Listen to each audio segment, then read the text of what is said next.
Habillés tout de blanc, ils sont venus ce matin, simples citoyens, médecins, infirmiers ou encore pharmaciens, pour protester et interpeller les autorités après les 2 récents faits divers qui ont défrayé la chronique.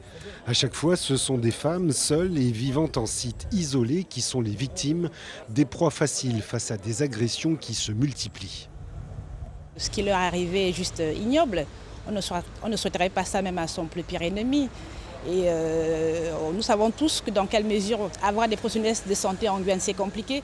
Sur des sites isolés, accepter d'aller travailler dans des lieux comme ça, c'est déjà bien. Mais être en insécurité sur ces sites-là, c'est pas très agréable. Arrivés à l'agence régionale de santé, les manifestants n'ont pu rencontrer sa directrice à qui ils souhaitaient remettre un courrier.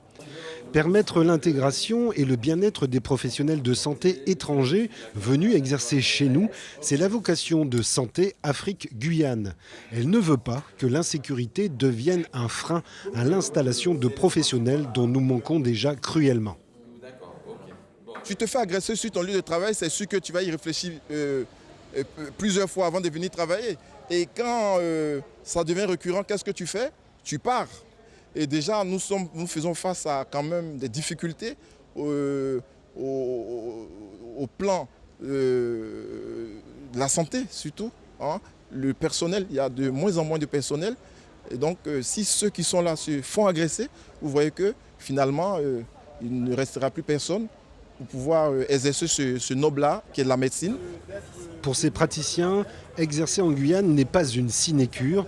Si l'insécurité vient assombrir le tableau, c'est la santé de tous qui en pâtira. Apatou n'a plus de pharmacie depuis le 27 novembre dernier. Suivez l'info sur Guyana Première, télé, radio et internet.